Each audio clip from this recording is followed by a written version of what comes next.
Hey everyone, it's your favorite host, Marcus Norman of Gentleman Style Podcast. Your favorite gentleman here coming to you live. And today you all are in for a treat. This is a unique interview that is long overdue. It's an interview I've been working on literally for over a year.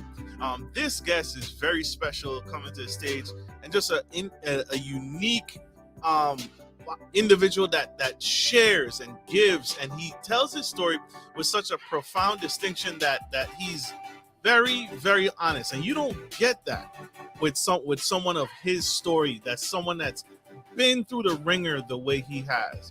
And I am looking forward to this interview, this conversation, this dialogue with my new friend, Mr. Devanin. So stay tuned, stay with us.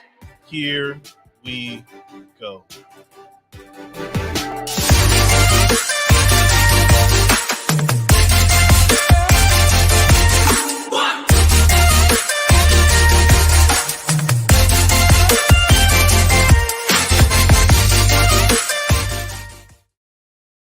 Welcome to the Gentleman Style Podcast show, and I have the incredible Mr. Devanin Huber coming to the Gentleman Style Podcast show. This man has done it all, been through it all. He's the author of his famous book, Sex, Drugs, and Jesus. This is a dedicated memoir about his struggles with drug addiction, drug dealing, homelessness, serving in the armed forces, contracting HIV and HEP B, and rejection from his church for his sexuality. Mr. Devanin is also the host of his incredible podcast, Sex, Drugs, and Jesus podcast, and is the owner of the DownUnder Apparel. He owns his own clothing brand. This is not your typical rags to riches. This man has put in the work, he's done the time, and he's here to give back and share with my audience his incredible, gut-wrenching story. Help me welcome to the stage the incredible Mr. Devanin Huber.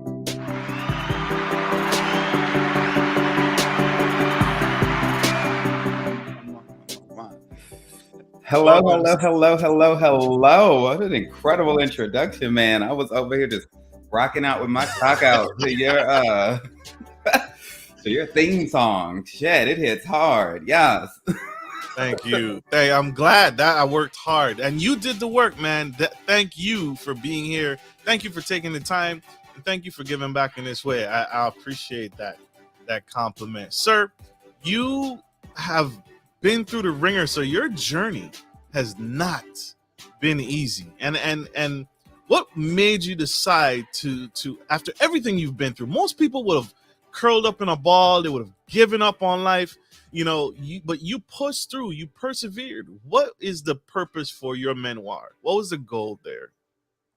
Well, I did curl up into a ball and I did give up on life, but then I was and God it was who it was who resurrected me, who unfurled me from that ball and who put life in me again.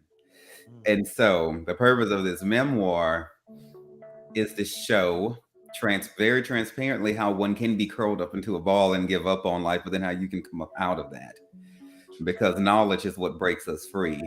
And so this book is full of truth and transparent knowledge that is going to help people to know that they're not alone, no matter what it is they're going through. That's so true. And that helps. And that's necessary. Too many times we experience falsehoods, or people hide these things. You have a extensive history. What was your experience like in the armed forces? What was that like? And thank you for your service, by the way. Oh, anytime. I'd like to say I'd do it again, but I would probably wait till I wasn't 17. And, I went in when I was 17, so I don't recommend that necessarily. It was bittersweet. The military is just a bitch. They don't tell you the truth. They lie to the service members and everything like that. But, I'm 17 and from the country, in Louisiana, so I don't really know about life. By the time I began to become an adult and saw how the Air Force worked, like when I was a military recruit, I was an Air Force recruit in Southern California. And so they would tell me to lie to the applicants about the jobs that they were going to be doing in the Air Force. And I was like, no, I'm not going to lie to my recruits. And then, so that created conflict. I began to express myself. I wore piercings and stuff like that. They didn't want any individuality in the Air Force. They wanted you to conform. I got Article 15s, almost got threw out a couple of times, and then I wasn't straight. And during those days, you had don't ask, don't tell. So I couldn't go get a boyfriend. I couldn't marry anyone. I couldn't do it right. So then I became a hoe. Right. And that conflict was detrimental to you. That conflict of you can't talk about who you are and talk about how you feel, right? And you felt like you just were a fraud. You felt just deceived. Like, I don't want to deceive anybody. I don't want to lie to anybody. And so you transitioned out. And so later on in your journey, your memoir, you wrote the book, literally wrote the book on this. Can you tell us what people can expect from this book, your memoir, Sex, Drugs, and Jesus? Ooh, lots of filth. I must say, I am quite impressed with the sex scenes in, in this in this book. I wanted that authenticity because, when you think of any kind of show that you love, they always have a whole lot of sex because we're all sexual beings. We love watching other people have sex. We love hearing other people have sex, even if it's through the wall at a hotel room or in your apartment. We love thinking about it because it's as natural to us as breathing and needing water. So I wanted the realness of that reality to be there. You're going to find a lot of religious conflict. As I go from being like a Pentecostal altar boy to somebody who's like against, a lot of organized religion and churches altogether. You'll find a lot of candidacy about the process of becoming a drug dealer, shooting up drugs, how it feels to get high in that type of way, running from the police. There's a lot of running from like the police and stuff like that. And you get that inside look into jail. We've seen Orange is the New Black and all of that.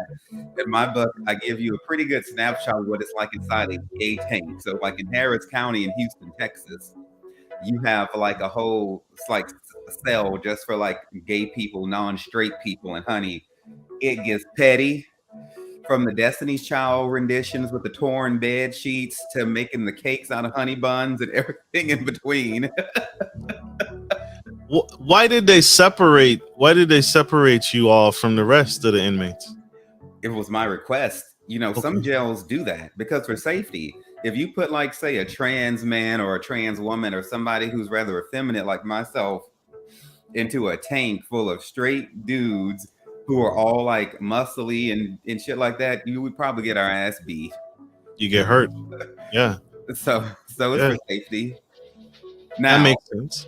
Now, some of the straight guys lie about being straight, because they probably got enemies in the straight tank and they don't want to go in there and get fucked up either.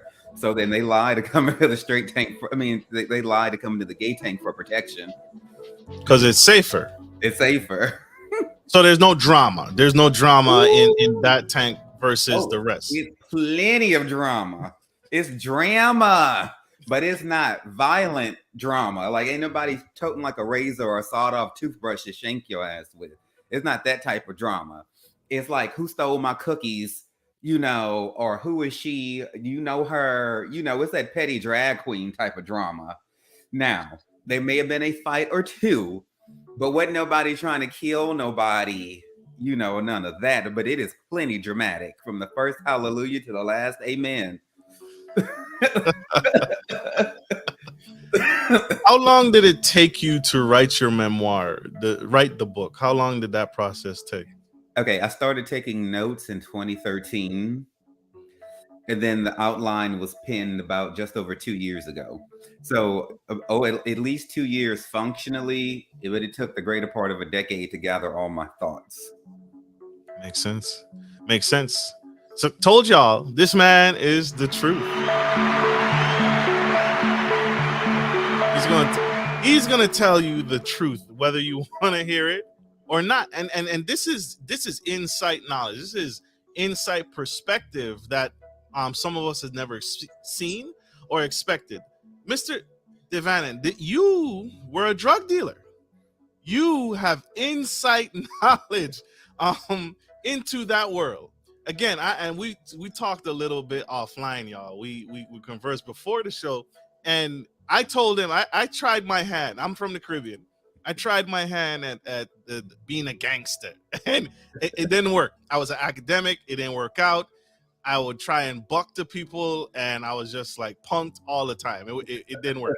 What was your experience like being a drug dealer? How was that transition for you? And why did you get into it in the first place?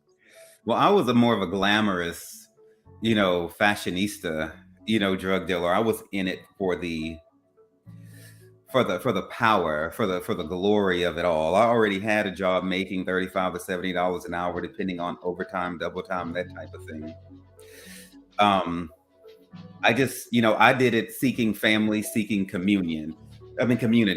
And so I had got kicked out of church. I was serving at Lakewood Church in Houston, Texas. I was a volunteer there in many different ministries, and that was my family. I had been volunteering in church since I was about in the 8th grade. And all of this happened. I got fired from Lakewood Church from volunteering since I wasn't straight. They found a scandalous photo on my MySpace page and decided that I had to go. They didn't want me around children or anything like that, basically saying that I'm a pedophile because I'm not straight. You know how some dumbass people are. They're like, well, if you're not straight, then that means you want to fuck children. And so that's the sort of stuff that that people at Lakewood propagate. That's how they think, that's how they feel. And so it was my fault for lying on the application. When I was filling out the application to volunteer in the children's ministry as a teacher, as a worship leader, they had on the application that if you are not straight, we don't want you around children. I should have run right then and not fooled with the church and everything like that. But I was like, okay, this is another one of those don't ask, don't tell moments, just like when I was in the Air Force. I just got out of the Air Force. I was like, okay. But it wasn't the case with them. They really literally, if you're not straight, they don't want you volunteering there. And so I felt very dehumanized. My tribe was taken from me. And I'm like in my mid-20s and very reckless and very immature still, even though I'm thinking I'm not. I didn't know how much we seek community everywhere we go. So I went to seek that community, and the only place I knew I wouldn't be judged, which was at the nightlife. So I know I can go to these gay bars and they're not going to tell me that I can't come in here because of who I hang out with. They're not going to do that. And so I got more entrenched. People started to look at me like I was a drug dealer. I would just be like hanging out at a bar sometimes, and they just kind of give me like that look, a signal. And I was like, wait, what was that? What was it? I missed that. What's the signal? I need to learn. This is my street. This is me building street cred. Yeah, so I would probably have on like a fedora or something like that, and everyone else probably had on some type of hat or something. So if you're standing at a bar and you think you're looking at a drug dealer, because drug dealers have a certain type of look. If you pay attention, all it takes is an eyebrow raise, a wink, a little, something like that. And it's the energy between the two of you too. That drug dealer got what you want. You're really pressing for it. You will find each other. And I had never tried drugs before. This guy, because I was always at church. I was at church like at least 10 hours a week volunteering. And, I didn't have time for drugs, and I was against it because of my religious affiliation.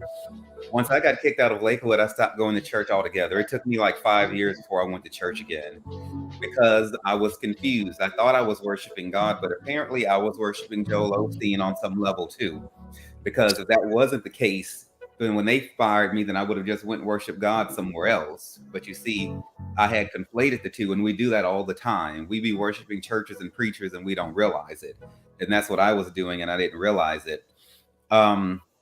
So this guy asked me if I wanted ecstasy. I had never done drugs before. I was like 27, 28, and I was still rebelling against this experience that had happened at Lakewood. And I was like, well, fuck it, let's do it. So every drug and everything that I used to say no to when I was serving at church, I started to say yes to, out of pure rebellion. And me being the businessman that I am, I started buying more drugs, and I was like, okay, if I get more drugs, I can get this at a lower rate. So like, okay, so if I get this at this low rate, I can sell this shit to my friends and make money off of them to cover my habit. So wait a minute. I want to break this down. So if you got drugs for you to sell, you would get it at like if you ordered in bulk or something, you would get at a discount. Right. And then okay. Right. So say for instance, if I'm going to get a gram of crystal meth, Okay. $100. Just to say it's gonna be $100. If I get an 8-ball, it might be $180, and an 8-ball is 3.5 grams of meth. So it's like wholesale. Like if you go into Sam's Club, if you just get 1 unit, it might be $10. If you agree to get 10 units, then it might be $5 per unit. The more you get, the more you save. The same shit works in the drug world. Okay. But not everybody wants to sell to their friends or sell at all. And I'm not realizing just the gravity of what it means to get a felony, because I'm just like, okay, this is fun. I can make money, and then I can provide to my friends what they want. I still very much at the heart of self-deprecation, humanitarianism, and volunteerism. I just started doing it this way. I'm like, okay, I want to serve people. I can serve them dope. Yeah. So, there was a moral code to you. You were like, did you sell to kids or pregnant women? No, I didn't have access to children, and no pregnant women that I guess I or they knew of. But no, you had to be grown and probably not straight, because I was right in the heart of Montrose, which is the gay district in Houston, Texas. So now I sold to grown ass people who knew what the fuck they wanted. And so, no, though I could be quite persuasive too. When did you that's a good salesman right there. When did you get out the game? When did you decide, or did you decide, or were you pushed out? Were you forced out? When did you make that transition out of selling drugs? Okay, so SWAT came probably at the peak of my dealing. I'll say this: the people I was getting my crystal meth from, and I sold everything: meth, Lyrica, cocaine, crack, ecstasy, Vicodin, Lorcept. Which one made the most money? Cocaine, meth. Cocaine was the most. Okay. Cocaine and meth. I like selling to the tweakers, to the meth people, because that's the drug I use the most, but it's way riskier selling to tweakers. Cocaine is a cleaner process. You just dropping off 8 balls to the bar to your posh upscale friends. The tweakers, it's gonna be a whole sketchy thing trying to figure it all out and line it all up. But it was entertaining, and it kept me busy, kept my mind off of healing. I didn't want to think about the pain that I was still suffering from Lakewood. And so SWAT came. So the people I was getting the dope from, they were probably moving about maybe 2-3 kilos of meth a day. And so high level meth cooks and shit like that is who I was fucking with. And so I was moving enough weight, to get their attention and for them to do business with me. Some of them were hooked up with like Aryan Nation. People never believe me when I talk about Aryan Nation, because Aryan Nation is known to be very racist and stuff like that. But I'm going to tell you, if you can make money, there are certain people in the Aryan Brotherhood who don't give a damn if you're black or gay. Right. Because you got straight white people who cannot move the amount of drugs that I was moving. So they, quite frankly, didn't give a damn about your race, or which was better love and acceptance than Lakewood Church showed me, because they were very concerned about my sexual orientation and not just whether or not I could do the damn job. Right. And do it well. And do it very well. And so, but I got reckless. I got HIV. I found out I was HIV positive on a voicemail on New Year's Eve, 2011, I believe it was. I had a shitty ass doctor. And so I got reckless. I started slipping up, and I started getting arrested. Like 5 days later, after I got that diagnosis, I caught my first case, and then it just went downhill from there. SWAT came, kicked the door in. We're talking at least 20, 30, 40 armed men, semi-automatic rifles, Kevlar vests, face shields, K9 units, helicopters, battering ram, all of that. And so they was trying to shut my ass down. And so that's wow. that look on your face. No, I'm fascinated, right? Because this is not a movie anymore, right? This is real life. We see it in movies. Like, was it the high life that they personified to be? Like, were you renting private jets and yacht parties and all of that stuff? I mean, what's the most you ever made, I guess, in a week or a month? Like, was it the high life that they show it to be, or not really, because you're on edge? You could probably say like maybe like a few thousand in a week. But remember, I didn't need the money. You didn't need it. That wasn't what I was in it for. I wanted the power. I had power over people, and I could get, big, strong men, and I'm only like 130, 40 pounds in this during this time. So it was fascinating to me that I could get a guy who was like 6'2" and just completely very, muscular and tattooed to bend to my will for a shard of dope. Gotcha. And there's all kinds of psychology there as to why it was important to me to feel like I was in control in this situation. Um, I didn't stop selling until after I got back to Louisiana. I was on probation. They transferred my probation from Texas to Louisiana to give me greater odds for success. And my pastor, Evangelist Nelson, my personal spiritual counselor, my prophetess, the one who prayed me out of every last one of these terrible situations that I got my ass into, made me promise her that I would not sell drugs again. Okay. And that is why I stopped, because she made me promise. Using is one thing, but being like the source of the drugs is like a worse thing, like the way the criminal system looks at you. Because technically speaking, using drugs is not illegal. Like, there's no law against the uses of drugs. There's laws against public intoxication, the sale, manufacture, distribution, and transfer, but there's no law against using drugs. Right. So, For your own yeah. and so that is when I stopped. And this is back in 2012, 2013-ish that I had to let it go. But it's not, it was hard, because, see, when you're asking somebody to let go of, say, if they were being homeless, like I was homeless roaming the streets after the drug raid, that's how I became homeless. You can't really like go back to your apartment after they threw you out for being a drug dealer. And then my mind was overthrown, and I thought that I was going to be dead in a few months anyway from the HIV, that I just lost my will to live. And so when you ask somebody to give up being homeless, to give up being a drug dealer, you're asking them to let go of all that they know, everything that they're familiar with. So we look at people who are homeless or drug dealers, it's easy to judge, to look down on. But that's just like if a homeless person came up to you and be like, would you give up your house and your career and your children, just give it all up because I think the way you're living is bad? You ain't going to do that. You're going to look at them like they fucking crazy. Because But that's all I know. Yeah. right. But it's a community out there on those streets, in those tent cities, under those bridges. It's family. And some people have had things and they just want to be homeless for right now. They don't want to be bothered with responsibility.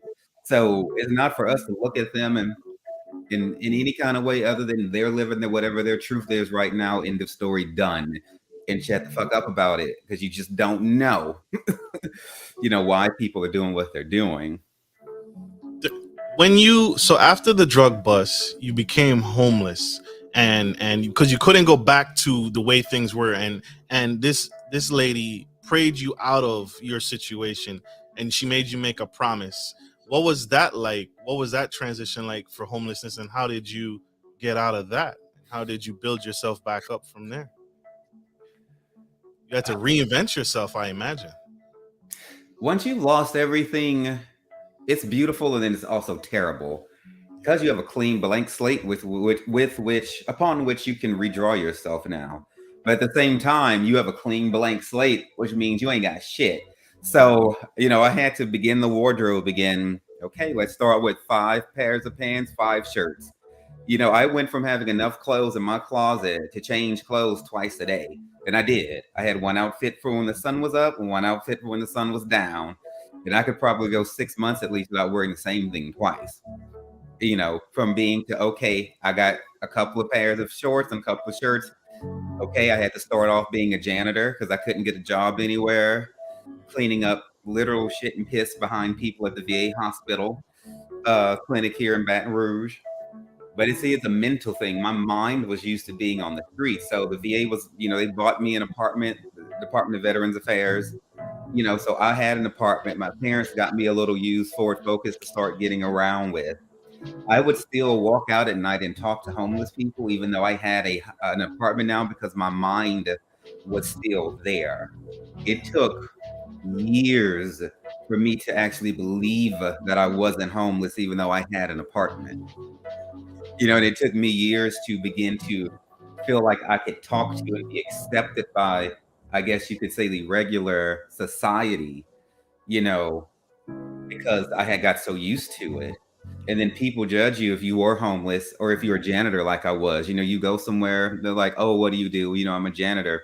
People feel a need to react to that. They'll say something like, oh, there's no need to be ashamed of that or nothing like that. Although they're straight up judge, and be like, well, I hope you have enough money to pay for shit. So right, they're judging you even though they're like telling you there's no shame. They're still looking down on you in a way. Yeah, it doesn't work. You don't have to say anything. If you meet somebody and they're like, I'm a janitor, I'm a vlogger, I'm a prostitute, I sell my pussy or whatever, did you just fucking nod your head and go on about your damn business? You don't have to. But people ask that question to judge people anyway. I don't ask people that question when I meet them because who really cares? Unless you're at a networking event, maybe, and then maybe if it's a very specific networking event, very niche thing, then I could totally see that prospering. But usually it's to size you up. What do you do? If you say doctor, lawyer, dentist, you get If you say janitor, food delivery driver, maybe not so much. It's like they're trying to figure out where to place you. So put you in a box. Question. Yeah, put you in a box, and it's true. It's twofold, right? Sometimes we identify. When I ask you, who are you? If I ask you, Devanin Hubert, who are you? You know without a shadow of a doubt who you are. But some people place themselves by their profession. I am the dentist. I am the doctor, right? And that's where you see that common in military. I experienced that in military. I consider it a form of PTSD because if I ask you, hey, who are you? Well, I used to do this, so I used to do that, or I used to do this in the Navy. I didn't ask you that. I said, who are you? And that is where, people need to draw the line and separate the two. But the problem is we identify by what we do and how much we make as to who we are. And that's not true. So you're speaking profound on something that's a huge problem. And you're right. I don't care what you do. I don't care if you're a doctor or a janitor.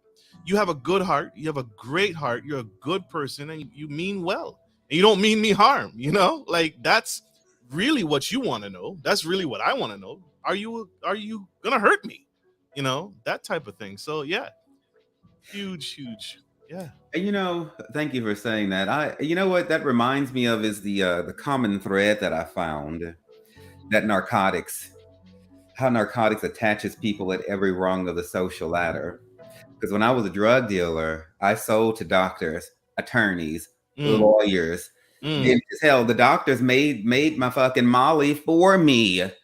Right. You're upstanding citizens. You should go to some of these mansion parties. Okay, now I did all that. Going to the mansion party selling drugs to really, really rich people. Yes. All the people of high society we thought. Look, titties flopping all over the place, champagne on ice, pimp suites, Ferraris, out front. Yes. Everybody fucking does drugs, from the homeless person up to the C, E, and the O. Right. Everybody, that true. Super true. You are giving me life, brother. We have one quick commercial break. Don't go anywhere. We'll be right back. Stay tuned. Stay with us. We'll be back. Good day, podcast listeners. This is your boy, Marcus Norman of Gentleman Style Podcast Show. I wanted to let you guys know that we will be rolling out a new feature and adding a join sponsor button next to the subscriber button here at the bottom of your screen. Once you click the button, it will display 3 membership levels.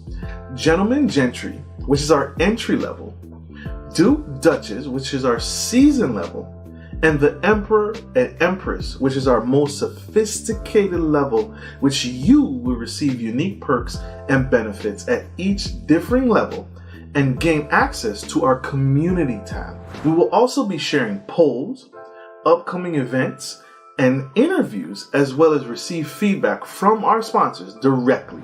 Your support helps me find new and exciting guests to bring to the stage live. Well, in order to get the higher end speakers, it requires, you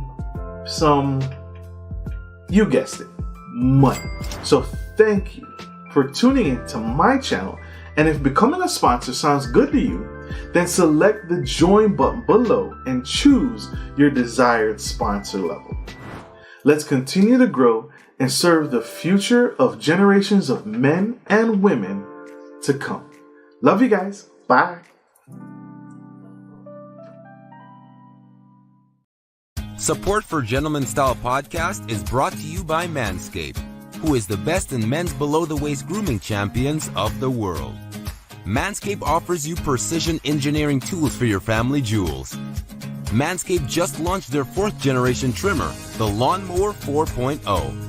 You heard that right, the 4.0. Join over 2 million men worldwide who trust Manscaped with this exclusive offer for you. 20% off free worldwide shipping with the code GENTSTYLE at manscaped.com.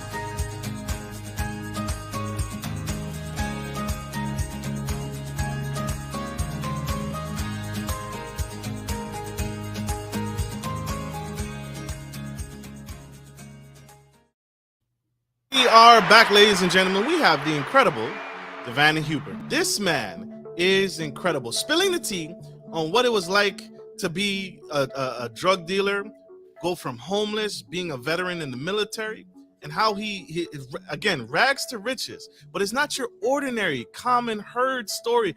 Like, you're not going to get this on Netflix, even though it should be on Netflix, right? But you're not going to get this anywhere else except on his channel and here on the Gentleman Style Podcast show.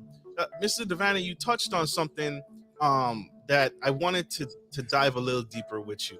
When you discovered that you were HIV positive and how you felt like you didn't have nothing to live for, how that news had to be just epic. And how did you bounce back? Because you're alive now, you're here today, but back then you didn't feel that way. How did you get through that transition? The reason I thought I was going to die was because everybody who I knew to have had HIV had died of AIDS, not of old age. And me and my friends, if I would even call them that, were too busy running around looking cute, trying to act like we were perfect and had it all together. And none of us were discussing our weaknesses with each other. Later on, I would find out other people I knew had HIV, but no one was talking about it. And so therefore, when I got it, I thought I was literally like the only one, that I was totally alone and completely isolated. That's another reason why I went hard with my book, was because I feel like I would have made different decisions had I had more knowledge about HIV and just about how it's okay to be weak and have something bad happen to you. And so that's why I thought it was going to happen. That's where I got that lie in my head from. I didn't know about medicine. I didn't know about treatment. I didn't feel like I wanted to go and get it. I have a very deterministic mind and personality. And so that's what got me into that trap. And so it's my hope that when people, even to this day, when they get HIV, it doesn't matter how much medicine and how much treatment has come, it sucks to feel like your body has been invaded by something that you cannot get rid of.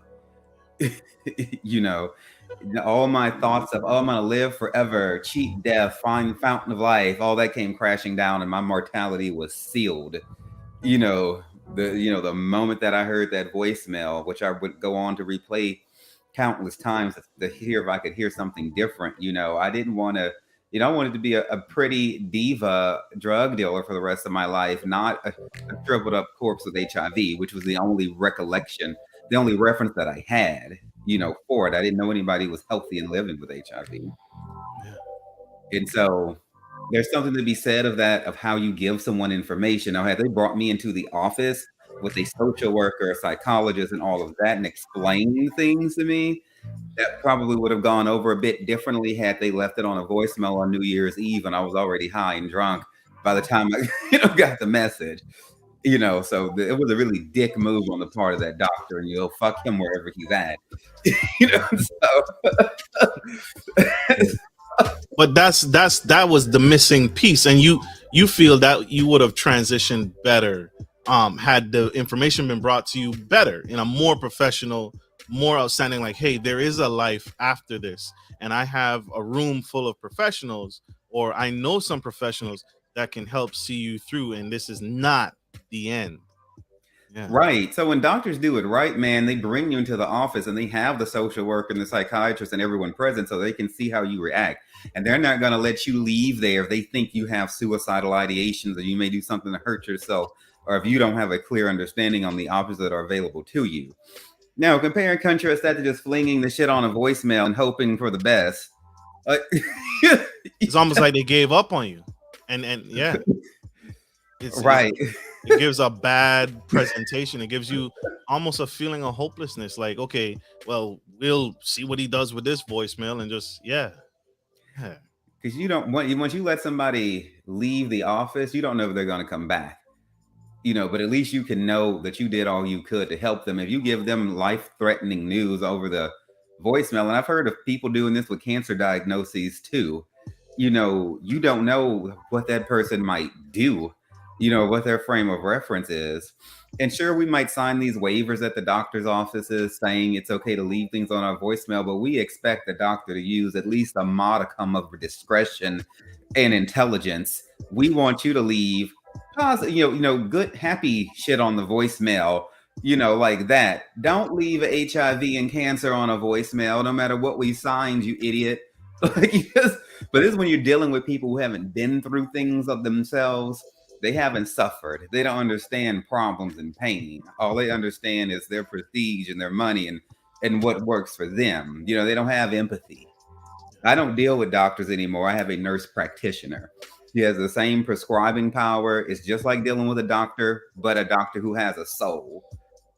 So true. So I do nurse practitioners, and I highly recommend them to people. Makes sense. And then like the Texas medical board stand behind the doctor. So when you want to complain, they're going to side with the doctor no matter what. They don't care. So the Texas medical board was basically like, fuck me. They're going to stand with the doctor and be done with it. Really? It's terrible. These are the things. And this is what I was talking about, y'all. This is the truth. I did a recent interview on, don't take the COVID vaccine. But you see a common theme here where just the medical system is just failing in different areas and just failing. It's not the happy-go-lucky stuff that you see where it's like, we are here for you. And here's the cure to your whatever ails you. And, the Judas Society of Cancer Treatment, we stick by you and we house you. Like, here it is, the raw truth on the other side of the coin right here. So thank you, Mr. Huber. This is full transparency. I wasn't expecting this. I was like, whoa, that's okay. I mean, I was expecting it, but I was like, this is raw. This is the truth. And I want to talk about the barrage of emotions that come along with an HIV infection. The other reason I wrote my book and I do my podcast and everything is that hopefully I can get people to stop judging other people. I want to give you this insight because, we judge people from the outside looking in. I'm trying to tell you to learn to step inside people's minds and into their hearts before you draw these conclusions. First of all, you don't have to draw conclusions about other people. You do have the choice to not have an opinion one way or the other. But so when I first got arrested, one of my siblings, who I don't affiliate with anymore because they're judgmental, had already decided I was going to die and all of this and all of that. They didn't talk to me to find out what was going on from my perspective. They projected on me what they had seen other people in their life go through, and that was not fair to me. You got to talk to me, see what's going on with me before you decide that, you've drawn all the conclusions before you even dial the phone number. So what was the point? So when I got HIV, I felt huge guilt, shame, remorse. I blamed myself. I felt entirely irresponsible. And so I began to beat myself up and to demonize myself and to be hard on myself, which wasn't healthy. But I'm just telling you the emotions. And in any of the documentaries or films or the education that I had seen about HIV, none of them had ever talked about the emotional and mental weight that you're crushed with when you get the disease. And that was something I couldn't handle, and it caused me to have a nervous breakdown. As expected, as anyone getting it the way you did, finding out that news the way you did. I can't imagine how I would react, or anyone, right? And like you said, just getting to know the person instead of, again, labeling them and trying to put them in a box like, oh, you're a part of this clique now, or you're part of this societal group. And that's not the case. It's not the case. And that needs to stop. Stop trying to figure out, stop trying to put people in a box. Wow. But Mr. Devannon, this is huge. And you touched on this earlier because I asked you the question. You said it offline, but it's important enough, I think, worth repeating. And so you shared that one of the things that didn't occur with you that you would like to may have prevented you from possibly going into selling drugs, by as a parent, parents should maybe consider introducing things early on versus hiding it and keeping it a secret. Can you speak on that? That it's worth repeating, I feel. I have all the respect in the world for parents who I view as sensible, realistic, and down to earth. It really, as we might say here in the South, it really cooks my grits, so to speak. When I have a friend who's like a mom, usually it's the mom, and I might say like fuck or shit or some cuss word around their kid, and they're like, oh, Dios mío, you know, I'm like, you cannot say that around my child. And I'm all like, wait a minute. This kid lives on planet Earth, and you were pregnant with him for 9 months. I refuse to believe that you didn't say one cuss word, or no one you were around said one cuss word. So this inordinate sense of protection over children is the very thing that could end up hurting them one day. You can literally love someone to death in that way because if a kid's in this earth, there's just some things they're going to be exposed to: drug, sex, religion, politics, cuss words, alcohol. In that order. You're right. You can't shield, you can't shield them from the rudiments and for the bad things, if you want to call them bad things. I just think it's real things. You can't shield them from that. And we tell somebody not to go and do something, it's like an aphrodisiac. It's like the more something pulls away from you, the more you want to go and see if you can take on the challenge of acquiring it. Whereas if you put something right in front of somebody and tell them all about it and give them free reign to do it, they'll probably get bored with it sooner than later because you took the taboo out of it. We all like danger on some level. That's why we get on roller coasters. That's why we go on these scandalous sexual adventures and get on these apps and go fuck people we barely know. That's why we sell drugs and stuff like that. We like the thrill. We need the adrenaline release, the adrenaline rush. And so if you tell a curious kid, don't do that, of course he's gonna go and do it.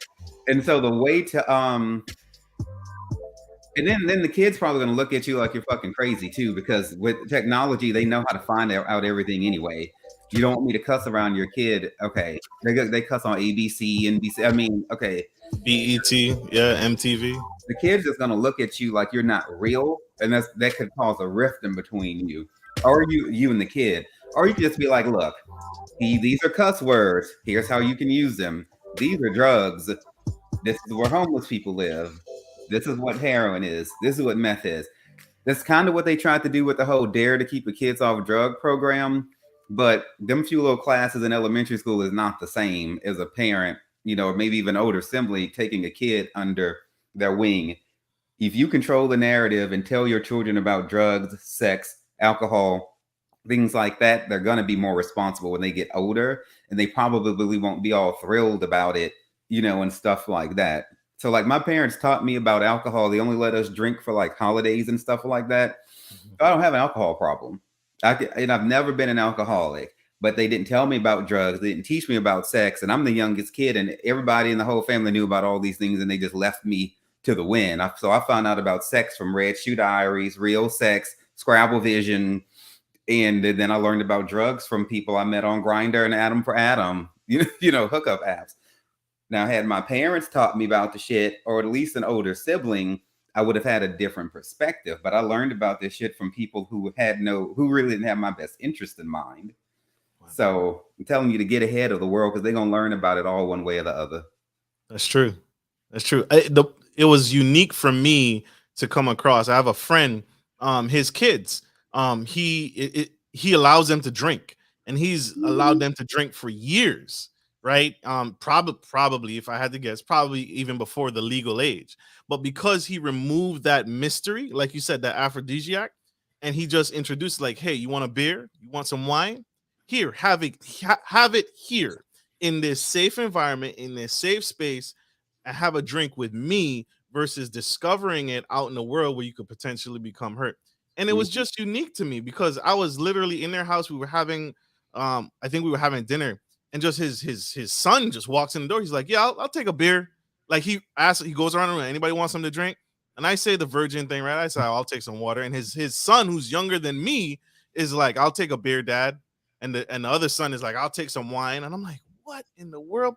But it's because he introduced it to them early on. They never sought it anywhere else. And when they did, it wasn't an enigma. They were used to it. They could get around it, and they said they knew how to be safe around it because they had the conversation early. So yeah, you're speaking facts right there.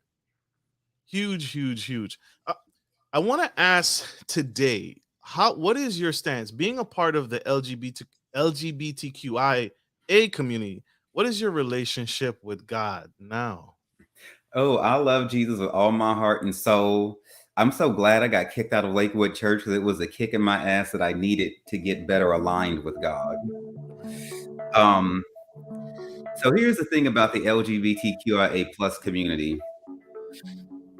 Okay, if somebody identifies as that way, there are gay affirming churches, some of the Presbyterian churches, Lutheran, metropolitan community churches, places you can go, and they're not going to tell you you're going to burn in hell for not being straight. Okay, there has never been a solid reason for us to ever think that gays and God couldn't get along. We got that idea from people who identify as straight, interpreting the Bible and using it as a weapon against people who are unlike them. Okay, and so it's easy to see, or if you put some effort into it. I'm not going to say it's easy because it depends on how bad you want to know. I read the Bible in its original languages, Greek, Hebrew, Aramaic. I don't let nobody interpret it for me. Control to let somebody have. In all of these different versions, King James, like 1,000 different versions of the Bible. None of those are the original language. None of them. Some of them do a better job than others of getting you close to word for word. But men have taken liberties, like say the word homosexual was only added within the last century. That's not a Hebrew or a Greek or Aramaic word. The term does not exist. So just the fact that we know that people have taken liberties like that to alter the meaning of the Bible means that there's people who want to control the narrative of what is understood.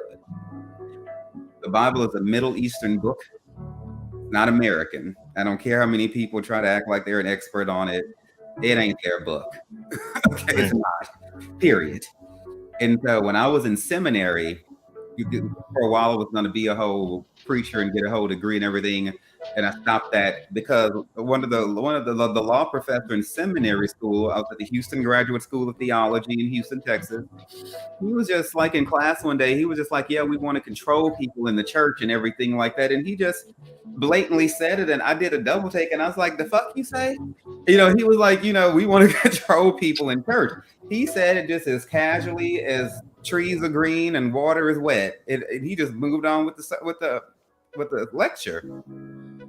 And I was like, oh, hell no. I'm not in this to try to dominate people. But if you look at churches, they have agendas. They got money they need to make. They're full of insecure ass people who are in charge, who very much want to control you and tell you what to do. And so my message to people is to learn how to get into that Bible and to read it for themselves, to look at churches like they're the businesses that they are, and do not let a human being tell you what's right or wrong. Okay, Jesus already came to handle that for you anyway. And so you don't need to go to a preacher to get forgiven of your sins. You don't need for him to tell you your life is okay. Half of them are fucked up anyway. So when these scandals come out with these preachers, I don't clutch my pearls and fall out on the ground. I'm all like, yeah, well, he human. Yeah, he did the shit. Whatever. Pass me my martini. This is not news to me because I expected it. So the fact that people are shocked when preachers show up doing things let us know that we made gods out of preachers. Why wouldn't an imperfect human make a mistake? Just because he's a preacher, he is not God. And so I don't care these pedestals they let themselves get put on. And people get hurt, because we give these churches so much damn power over us when we've always had the power ourselves. God sent his son here, not for us to be oppressed by organized religion, but for us to be made free to access God on our own. So if I read the Bible, I don't see anything in there that's that where God's telling you that if you're gay, you're gonna go to hell. If another person reads it, they see that. Okay, everybody's entitled to their own interpretation. The thing is this, though. The point of reading the Bible is to go through it to find out how we can improve ourselves, not what's wrong with somebody else. You know, there's no reason, there's no excuse for person A to read the Bible and be like, well, according to these scriptures, I think person B is going to go to hell, or they're wrong. Okay, the inherent arrogance and the inherent projection and deflection of approaching the word of God to try to see what's wrong with somebody else just reflects back on the person who's making these accusations. What we can do is not let people terrorize us with the Bible, because there's not enough people telling people it's okay for them to read the Bible and interpret it on their own. The narrative is you need a preacher, you need an organization, you need this, you need that. So then people in my community will go and kill themselves over what a preacher said the Bible means, rather than reading the Bible for themselves. This is a huge soapbox I dance all over, and I'm going to say this and I'm going to shut up about it. But when the Bible was originally interpreted, all of these different translations, the fact that you have this many translations lets you know how hard Hebrew and Greek and Aramaic is. If these were simple Romance languages, you wouldn't have needed to be interpreted but one damn time, and then we would have banged the gavel and got off stage. The fact that you need to keep revisiting it and you got all these different translations lets you know it is very subjective. And but when it was done, though, you had a bunch of white men interpreting this shit. They didn't have Hebrews and Greeks and Aramaics in there. They didn't have black people. They didn't have women. They didn't have people who weren't straight. And so that's why when you read through the Bible, women aren't counted. I think we may see one or two black people show up, and then the gays are just run out of town. Everything's our fault. So, and why is this? Who in the hell did the interpreting? Women just barely were able to vote before black people could. So I'm gonna be thought about that. Just think about that, y'all, because I can go all day on that one. I knew it was a hot topic for you, and that's why I wanted to bring it up. I knew it was a sense of just because that's the transition, that's the melding point, the melting pot. Is the biggest thing is we and I say to people, lead with love. Lead with love. That is the most common thing that you hear throughout the Bible is love. Love thy neighbor. That is your greatest and one truest commandment. And so that it didn't say love thy neighbor when he suits you, or love thy neighbor when it feels good, or when it feels right, or when you feel like it. It says love thy neighbor. That means, and it's period. So no matter what, treat everyone with love the way you want to be treated. And if you can, I think if you can just do that, bare minimum, you'll be in alignment, and you'll realize life is a lot easier versus trying to condemn people yourself when we were born into sin equally. And so you're thank you. And I'm sorry to get you riled up. I wanted to ask. You don't need to apologize for nothing ever. I ain't the type to get offended. These are things that need to be spoken about. Yes, but you ever look at these bitter people? I'm not going to cite certain political affiliations because that doesn't really matter. But people who are like bitter and like that person's wrong, let's kick them out of here. They can't stay here. You ever see how many people age? They look like shit. Like they don't look happy. Like they don't smile. Like they're always bitter because somebody done pissed them off because somebody wants to make a free choice in their own life.